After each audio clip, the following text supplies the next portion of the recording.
In a move that sent shockwaves through the naval world, Athens made headlines by flatly rejecting a major U.S. offer, the Freedom-class littoral combat ships. This wasn't just a quiet decision behind closed doors, it was a bold, public statement that caught military analysts and defense insiders off guard.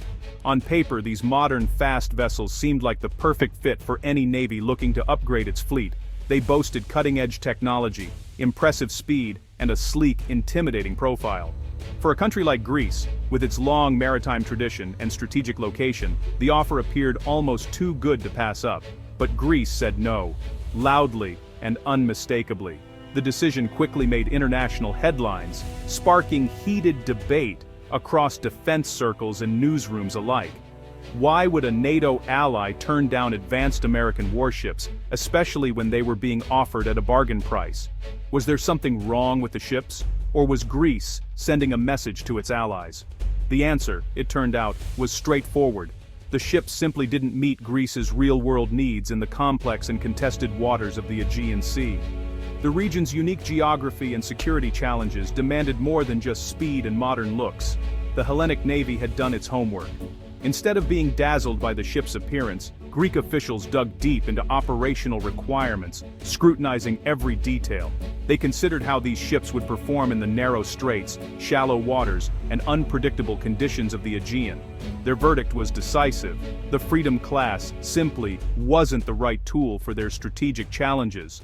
The ships lacked the flexibility, endurance, and firepower needed for Greece's specific missions. This public rejection didn't just embarrass the U.S. Navy. It put a harsh spotlight on the troubled littoral combat ship program, forcing other potential buyers to take a second look and reconsider their own plans. Now, with a growing fleet of decommissioned ships piling up, the U.S. Navy faced a tough dilemma. If a close ally like Greece didn't want these ships, who would step up to take them? The failed deal quickly became a cautionary tale, a stark reminder of the gap that can exist between advertised capabilities and actual performance in the field. It raised uncomfortable questions about the future of the LCS program. With Greece out of the picture, the Pentagon was left scrambling for alternatives. The rejection forced U.S. defense officials to confront tough questions about the future of these vessels and the broader direction of American naval strategy. But the story didn't end in the Mediterranean. Instead, it set the stage for a dramatic new chapter, one that would shift the focus to the contested and strategically vital waters of the South China Sea, where new opportunities and challenges awaited.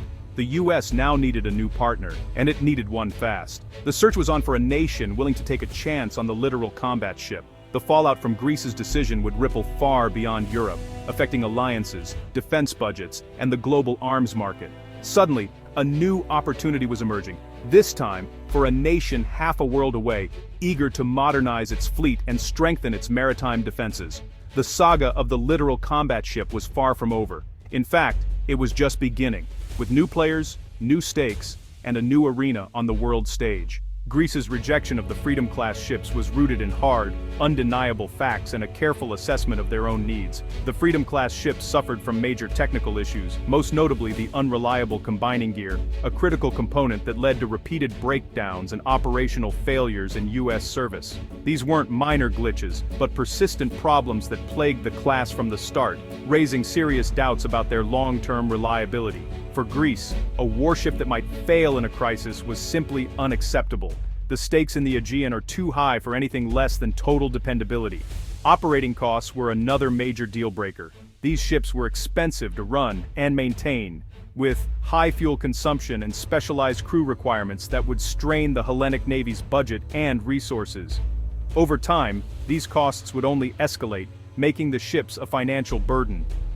The Hellenic Navy needed reliable, cost-effective frigates, proven platforms that could be trusted in combat, not experimental vessels with uncertain track records. Strategically, the LCS's design, optimized for speed and modularity in low-threat environments, didn't match Greece's need for robust, heavily armed ships capable of withstanding the tense and unpredictable conditions of the Aegean. The region demands ships that can handle high-intensity conflict, not just coastal patrols. Upgrading the LCS to meet Greek standards would erase any cost advantage, requiring extensive modifications and further investment that would make the deal even less attractive. The Freedom class was simply a poor fit for Greece's doctrine and geography. Its capabilities didn't align with the unique challenges posed by the Aegean's rocky coastlines and contested waters. In the end, their decision was logical and well-founded. The ship's technical faults, high operating costs, and strategic mismatch far outweighed any potential benefits or short-term gains. Greece's no was a clear-eyed assessment of their national security needs, not a missed opportunity or a hasty rejection. The US now faced the challenge of finding a buyer with very different requirements, someone willing to overlook the flaws that Greece could not accept. Greece's refusal left the US Navy with a fleet of unwanted, relatively new ships. Scrapping them would waste taxpayer money and damage the Navy's reputation. The Pentagon needed a new international partner. Fast. The LCS program, already controversial, now faced even more scrutiny. The failed Greek deal forced the US to sweeten offers for other allies, with deeper discounts and more support. Attention shifted to the Indo-Pacific, where the US faces strategic competition with China. Bolstering regional allies became a top priority. The Philippines, under pressure in the South China Sea and desperate for naval modernization, emerged as a promising candidate. What was once a headache for the US could become a strategic opportunity in Asia. The search for a new home for the LCS was on. Where Greece saw a liability, the Philippines saw a lifeline. The Philippine Navy's aging fleet, mostly Vietnam War-era hand-me-downs, is stretched thin across one of the world's longest coastlines. Budget constraints make new warships nearly impossible to afford. The chance to acquire modern American ships, even flawed ones, at a steep discount is hard to ignore. Facing constant harassment from China in the South China Sea, the Philippines needs more ships to assert its sovereignty. The Freedom class, despite its issues, represents a generational leap in capability. For Manila, the choice isn't between perfect and flawed, it's between flawed and nothing. The deal could transform the Philippine Navy overnight. In a region where presence is power, even imperfect ships can make a difference. The Freedom class's speed, over 40 knots, is a game-changer for the Philippines. Rapid response across a vast archipelago means more effective patrols and a stronger presence in disputed waters. These ships would instantly modernize the Philippine Navy, bringing advanced sensors and communications. Interoperability with the US and regional partners would improve, strengthening alliances. 5 new ships would dramatically increase patrol capacity, allowing the Navy to cover more territory and respond to more incidents. Their very presence would send a strong message. The Philippines is serious about defending its maritime rights. For a Navy long reliant on aging vessels, the LCS offers a modern face and a morale boost. Quantity matters. More ships at sea means more control over vast waters. Even with flaws, the LCS could be a force multiplier. For Manila, speed and presence outweigh perfection. The Philippines knows the risks of inheriting the LCS's technical problems. The unreliable combining gear and high operating costs could strain the defense budget and maintenance capacity. Any deal must include long-term US support for repairs, spare parts, and training. Without proper funding and skilled crews, the ships could become expensive dockside ornaments. Training sailors for these advanced platforms will require major investment and close US cooperation. There's also the risk of strategic dependency. Relying on US support could limit Manila's autonomy. The decision is more than technical or financial. It's a strategic gamble. Manila must weigh the benefits of a stronger alliance against the risks of dependency. The LCS could be a shortcut to modernization, or a costly mistake. The stakes are high, and the margin for error is slim. Why did Greece ultimately reject the littoral combat ship, while the Philippines is actively pursuing it for their fleet? The answer lies in the very different challenges and priorities each nation faces at sea. Their strategic realities are truly worlds apart, shaped by geography, threats, and national objectives. Greece operates in the narrow, contested waters of the Aegean Sea, where it faces a near-peer adversary in Turkey.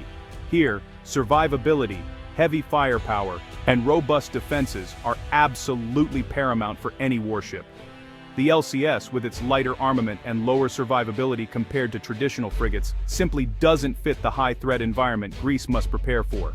The Philippines, by contrast, must patrol vast, open seas and respond to gray zone tactics like illegal fishing and maritime intrusions, rather than prepare for large-scale naval battles.